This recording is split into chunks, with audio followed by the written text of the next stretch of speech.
Hello, hello. Thank you for joining Google Educator Group Asia Pacific Connect 3-day weekend where we've got loads of different people from all over the Asia Pacific region sharing their knowledge on Google tools that are going to help you as a teacher, whether you're doing remote learning or whether you're just building up your toolkit. So when we get back into the classroom to see all the happy faces with our students, trying to get a couple of new ideas there. So thank you for joining. This is the GG Asia Pacific Connect uh, 2020 online live. You can see the website there, but I've also pasted it in the comment box, so you can check that out. Also in the comment box, I have pasted the link to a Google Doc that we're going to use for this session that's going to help you kind of jump around. If you were in the last session about how to make a Google Doc, great stuff. Thanks a lot for joining us. We're going to build on what you had before. But if you weren't in the first session, don't worry. If you've come in, we're going to show you we're going to build this thing together. All right. So just be sure to check out GG Asia Pacific Connect and all the other things going on over the next 3 days until Sunday night. So in this session, we are going to talk about how to create a Google form that is not a quiz. It could be a quiz, but not a quiz, but a form that forces an answer upon the students.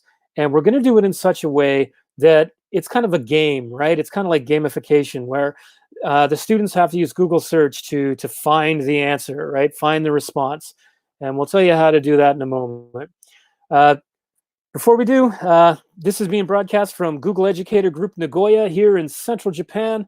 I know we've got our peeps up in Tokyo and down in Kyoto and even as far away as Jordan, Amman, Jordan, checking in with us here. So anyway, check out Google Educator Group Nagoya. And if you're not in Japan, check out a Google Educator Group in your area because they are all over the world.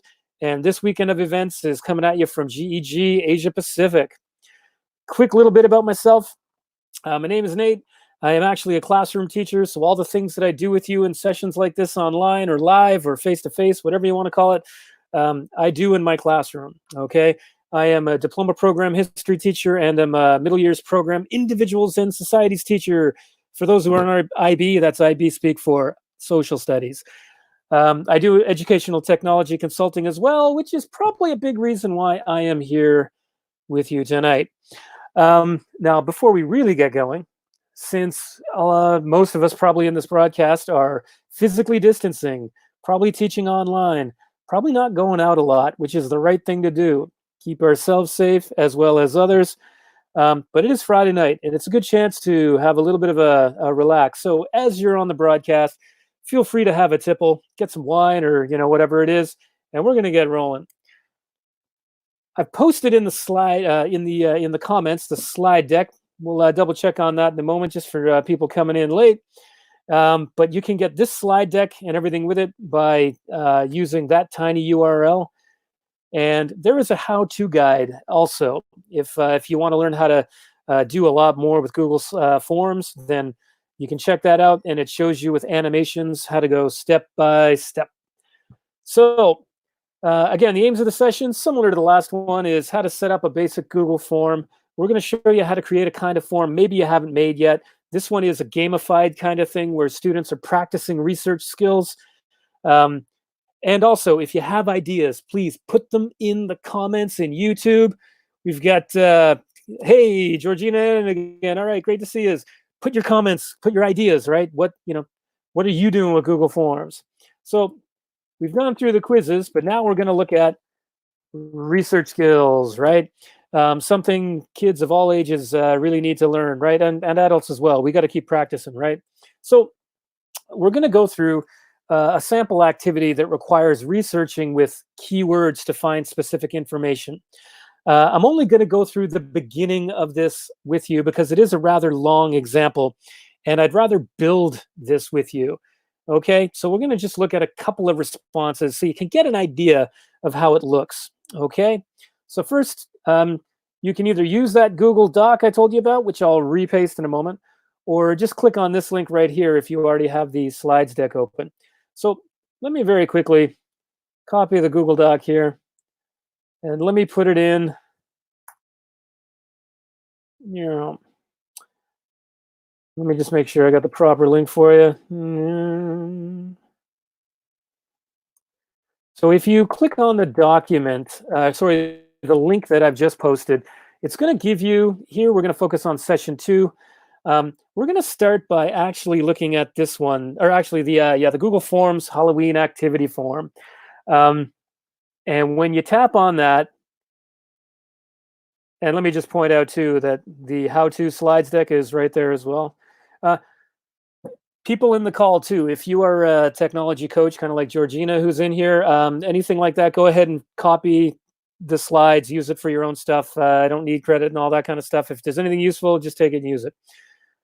Okay, so now let's really get down to it, okay? As I take a moment. It's my Friday night too, right? So here's an example of a fun activity I did with my students where I would like them to practice using research skills. Now, I think many of us will agree that Google is a fantastic tool for doing research and finding stuff out. But the biggest challenge is to find good information.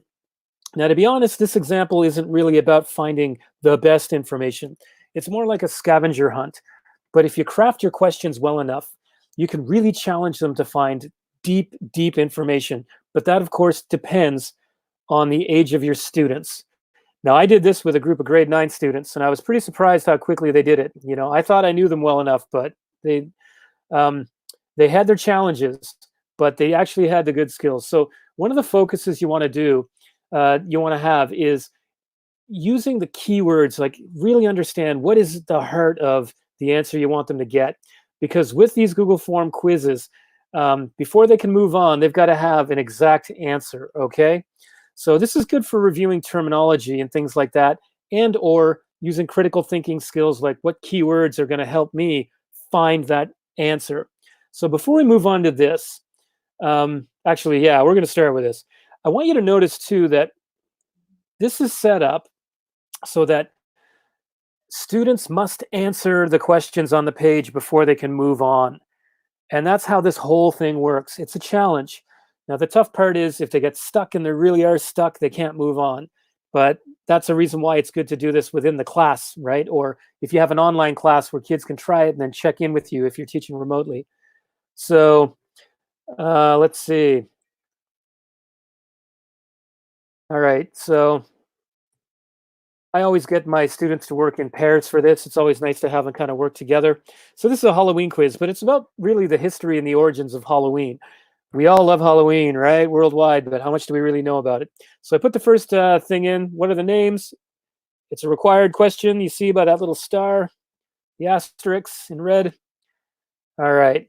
So here is where I have my instructions, right? Find out about the origins of Halloween and how it came to be a popular festival around the globe. So I'd say, what was the name of an ancient festival celebrated by the Druids?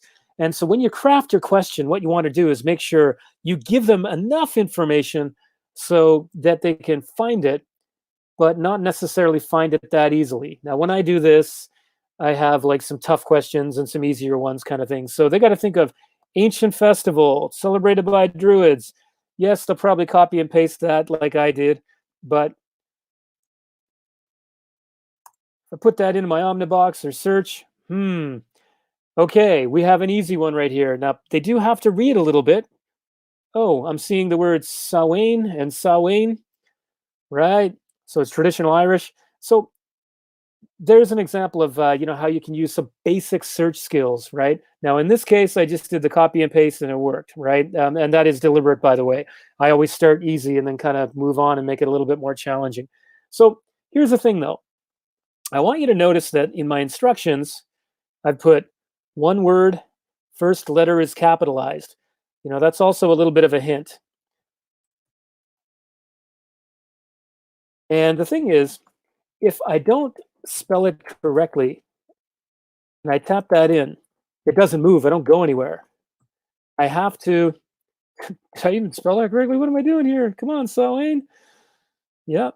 So if I if I click next and I've spelled it incorrectly, I've got the whoopsie. And this is an auto response that you can do. if I click it correctly, then I go to the next one, right? And so that's it. And the next thing that I have, though, notice I put the answer here as well. And I also have a little more information. So here's an example of if I wanted them to use a worksheet, they could have the challenge like that, and then they could go to a worksheet and then paraphrase and take some notes. So this is a fun way that you can gamify, but you can also work on, those research skills even here in the form. Now, notice that I've got the response to the first question in a little bit more detail. And now I have another one. And you could put a video, you could put an image, you could put whatever. And so here, what did people fear on the night of Samhain? Right? Let's see. So I might go fear Samhain. And I'm not really getting what I want. So now the students are forced to think, okay, what do people fear? Fear Samhain. Uh, maybe fear Samhain tradition. Okay. And so anyway, what they have to do is then start going a little bit deeper. Okay. Now the answer for this one, notice it's one word. I put, sorry, let me just zoom in there for you a little bit.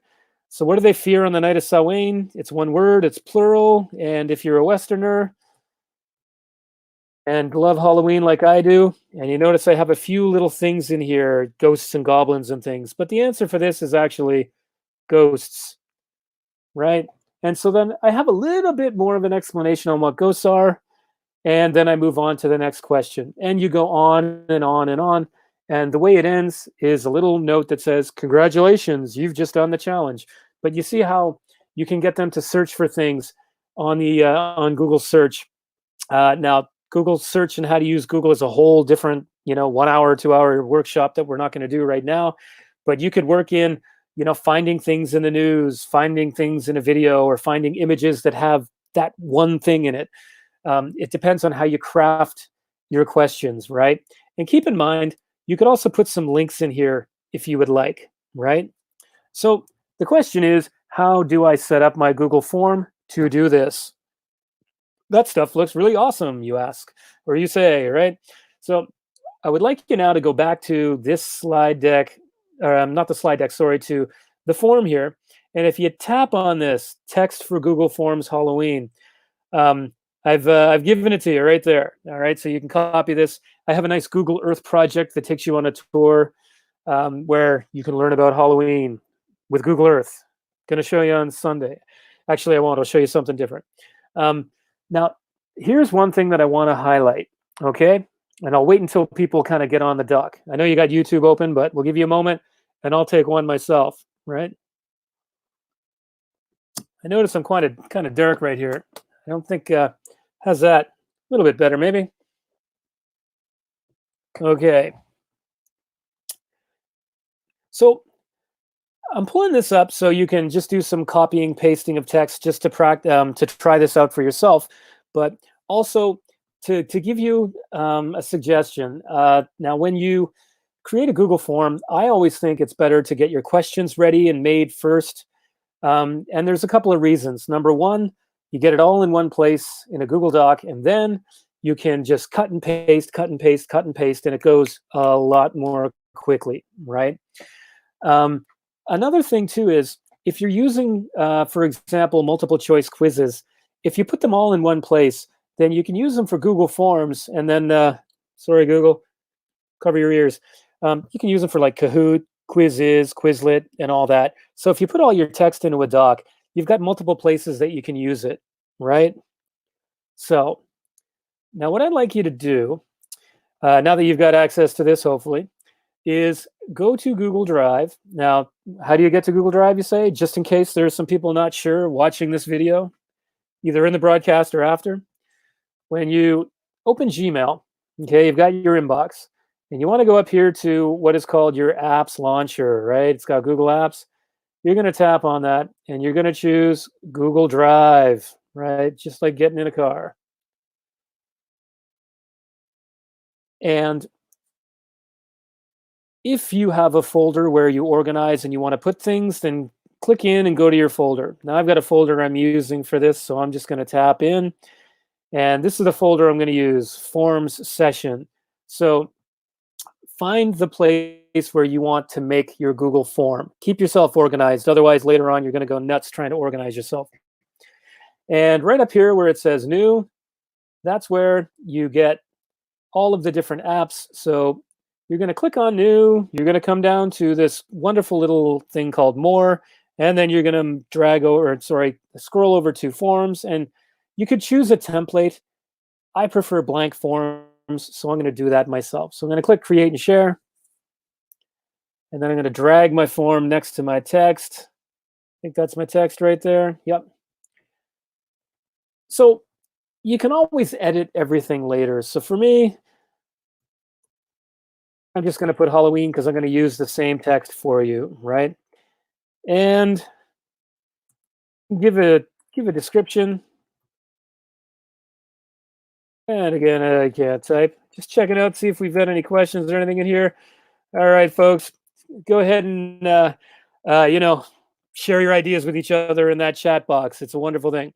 So you give your description here, but since we're building a new form, right? So unlike the last session, we're going to do a few things before we get going. The first thing I'm going to do is make sure I have a title for my form, right? I just tap in there and there I go.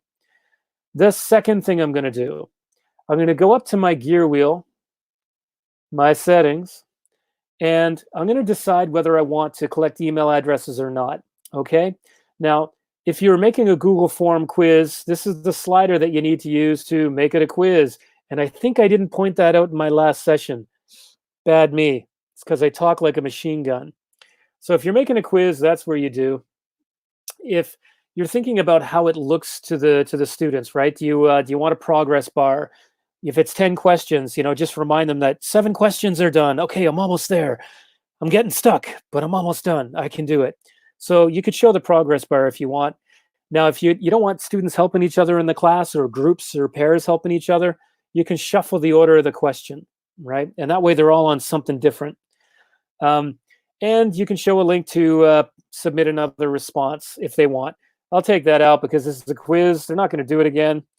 And I'll show you why in a moment. But here's where you would say, congrats, kiddo. Did it. You are a Google search ninja, right? And again, so note that the Google search isn't a main focus of this session, but remember, students tend to use Google to find a lot of information. So it's a good activity to get them thinking about keywords, right? It all depends on you. So I'm going to go back to general here.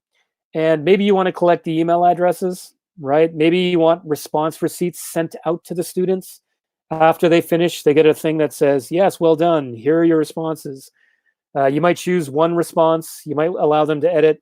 Depends on what you want to do. So I'm going to click save here. And then notice the email address kind of comes up. I like that because I know that the students have done it. We're not going to go through all of these different things, the kinds of questions and videos and images, but this is where you go to create new questions and things like that. So now what we're going to do is create our form. The first thing that you want to do, you've got them putting in their email address. Maybe you want to collect their name. Please give your name. And that automatically comes up as a short answer. I think I'll require that as well. And now the next thing I'm going to do, now in the last session, we talked about this thing called sections, right? You're going to need to have sections because that's what sets them to the next question. You don't want them to see all the questions and then bounce around. You want to challenge them. I can't move on until I get to the next one. It's like they have to break out of that question. So I'm going to click that. And now for the very first question, right, what you're going to want to do is you could put, let's see, search challenge, the Halloween search challenge. And keep in mind that this is not a question, right? This is not a question. You're going to have to put a question in a moment. So if I click my form view finder, like preview here, I can tap on that, and it gives me an idea of what it's going to look like. I tap in H, that's my name. Haven't put an email address in. Let's go with my private address. Click on that, and then, right, we don't have the form yet, but now we know that putting in that section works. I'm not going to submit that because I'm going to show you stuff later. So now that we have our section header in here, this is where I have to think, what is my first question going to look like? Maybe my first question is going to have a picture with it. So I'm doing that a little bit quickly here. So I'm going to go down to my little add image icon, and I'm going to click add image. And I think I'm going to search for this one. You know, I can take a picture of myself because I do look kind of Halloween-y all the time. You can paste the URL, look at your photos to Google Drive. I'm going to do an image search just for the sake of what we're doing here. I'm going to click Halloween. Okay, maybe my first question is going to be about a pumpkin. So how about a cat and a pumpkin? Like it. So that's the picture I like. I'm going to put right here. And so now what's going to happen is with the first question, right, they're going to see this image. So what I think I'll do is put the image first, and then I'm going to put a question below it.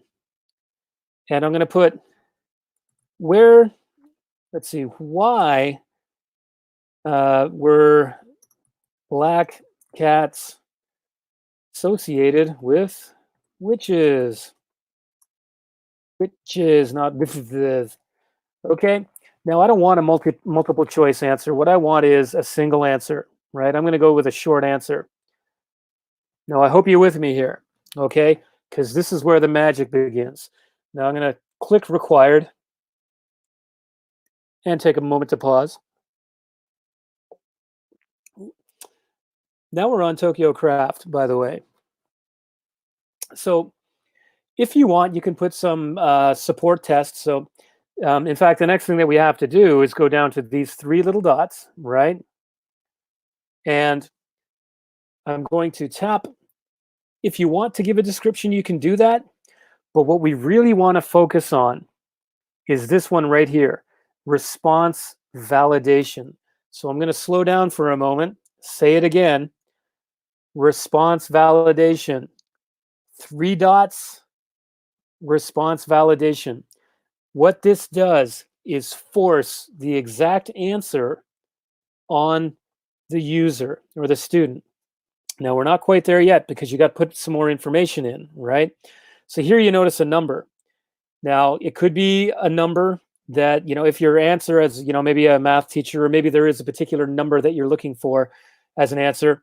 It could be a number, it could be greater than, a number greater than 10.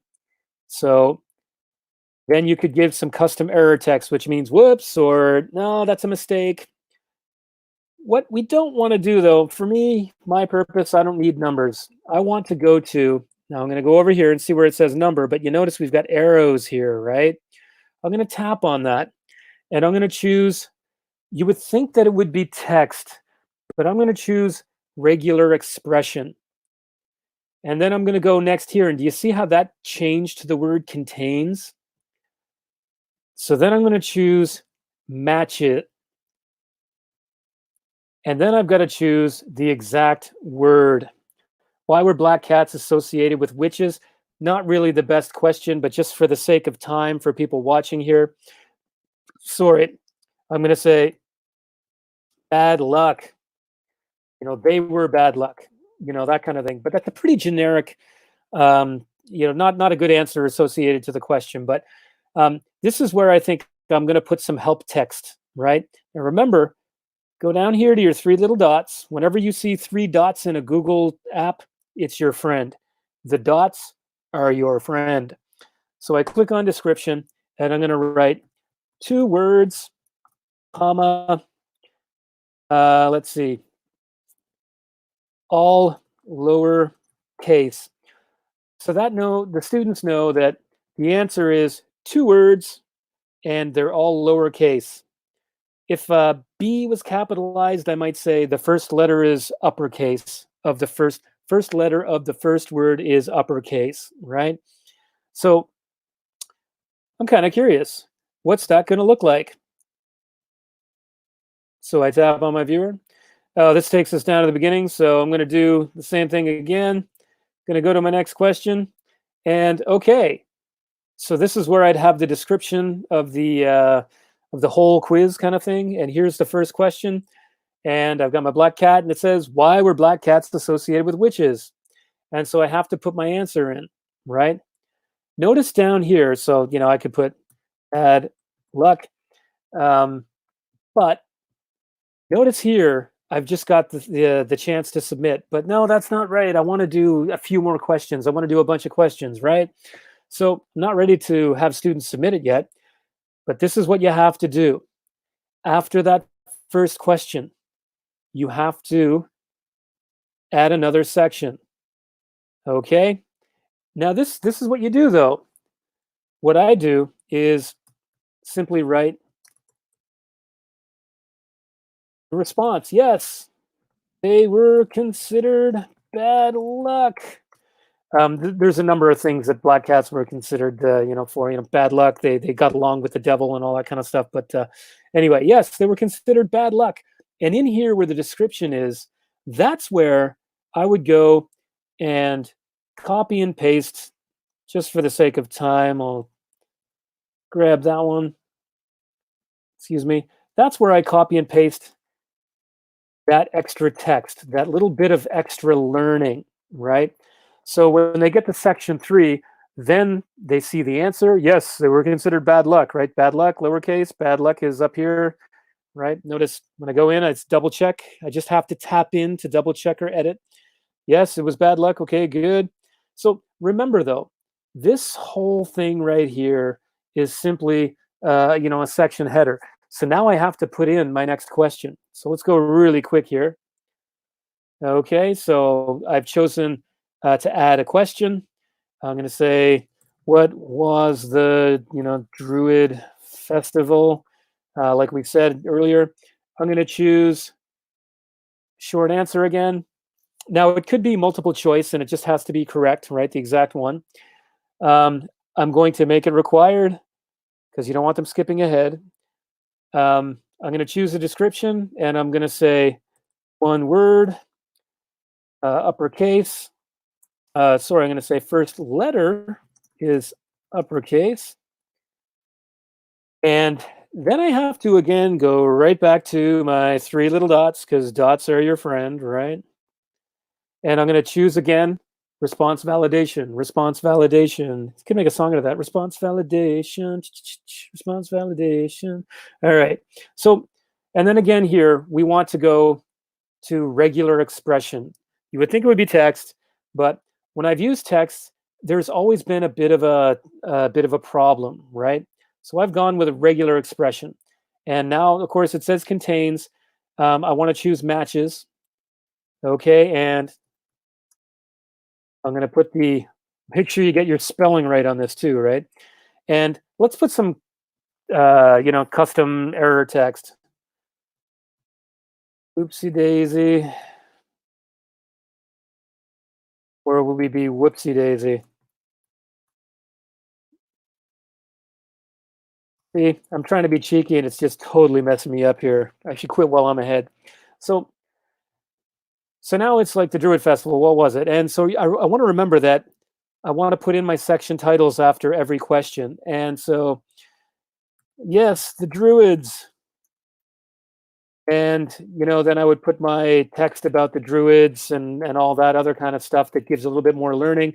And maybe for this one, I want to add a picture of the Druids. So I'm going to click add picture, right? So it's got me still in here. So I'm going to just type in Druids.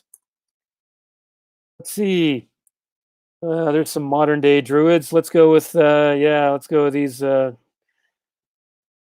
wonderful people from hanging around Stonehenge. Okay. And let's say this is, they get this answer finished. It might be, yes, the Druids. And then I might say in somewhere, congratulations. I could put maybe at the bottom, I could say, I'm going to put in a title. Congratulations. I told you I can't type. You can laugh. You're done. You rock. You could also do that with a section header if you want. in the sample I've used with you, this one right here, it actually ends with a section header. And it just goes, hey, you're done, well done. And they get a response receipt that says, congratulations, you've done really well. Thank you for filling out the form.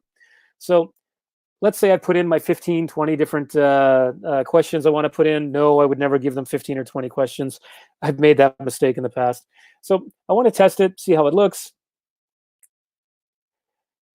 All right, so I'll just put my email address again and click next. And you can see I've got it's showing me how well I'm doing as I go through. So I look at the picture, that gives me a hint, right? It could be a question that says, find who created this image kind of thing, or, the image is called this, find the artist, I don't know. So I'm going to type in, I think maybe it's bad luck. Let's say I put bad lucks. Oh, it's got to match the pattern. Bad luck. Let's see if that works. Oh, rock and roll. It does. What was the Druid festival? Remember I got my little extra bit of learning in there. What was that festival after I've done my Google searching? And then I get my response and I get the extra information. And now I get an image for a little bit of extra context, a little bit of, interest. I guess I put 2 titles in there. Whoops. Let's go back and get rid of one. But this could be congratulations, you're done. And then I can click submit. Or you could make them go to yet another section if you want.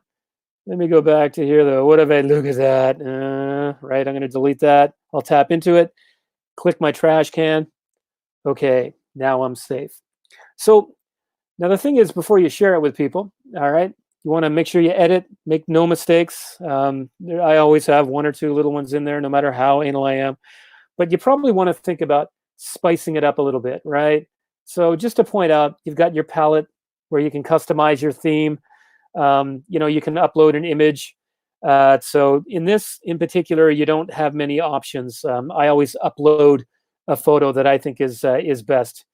For this one, I don't know, night out. Let's see what that is. Halloween. Yeah, that one's looking a little bit creepy. I'll insert that. So now I have a new theme that's got like the Phantom of the Opera or something like that. So I do want to just go up, make sure my settings are okay. Is it a quiz? Is it not a quiz? What do they get at the end? Anything else? They get the receipts. Yep, good. Save that. And then when you click send, you have the options. If you want, now what I usually do, actually, I'm just lazy. I click the preview button and then I just copy the form URL. But you could email it to your students. You could copy the link, right? Just copy it here, or you can shorten the URL and then copy it. You can embed it into a website if you want and even change the dimensions.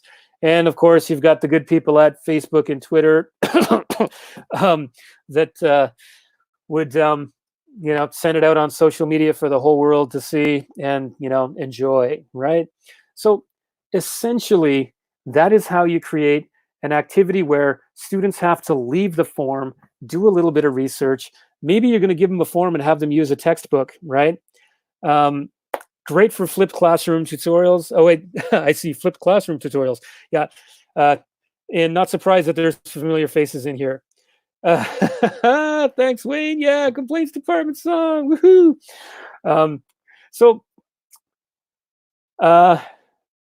Before we wind down, well, actually, we are winding down now. Essentially, that's it. So I encourage you to play with it. I will say my students absolutely love doing this. I always pair them up so that way somebody doesn't feel alone. That's, for younger students, but adults get frustrated as well, right? Now, I will just point out or remind you, the how-to slides deck is, not that one right here. It is, well, this one right here. I'm just bouncing all over the place. I see a number of you are on it. So here, see my light. It's solar powered, doesn't always work. Trying to kind of update the color scheme here, but you get the idea. If you look through, it tells you what to do and how to do it with an animation there. Pretty straightforward stuff. Feel free to share it with your colleagues or anybody that could use it. All right, so that's the how-to slides deck right there. So I would like to just remind you that Google Educator Groups Asia Pacific Connect, We're going on for the next, I guess 2 days in a little bit now. Few people in the call right here, like Aaron and Georgina. I think not sure if Dan Ferrer is in there, but anyway, a number of people are going to be presenting in a series of different languages. So remember to go to the URL, tap on whatever language it is that you want to see a session in, and check and see if there was or is one on offer. And we've got this going over 3 days. So if you see nothing here, just keep in mind that, oh, maybe there's no session on that day. But you can check out each session as you see fit. Scroll over to the right, and you're going to see the descriptions. And definitely check out Aaron and Georgina tomorrow. They've got some pretty cool stuff with you. Georgina coming in from Amman, Jordan. It's going to be totally cool. And GG, this is a map for GG by country. Go ahead and find a Google Educator group in your area. This is just for Asia Pacific, but Google Educator groups are all over the world. And if there isn't a GEG in your neighborhood, why don't you start one? Wink, wink.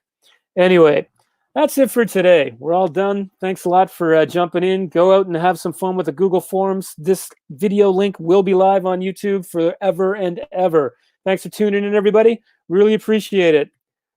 Thank you all.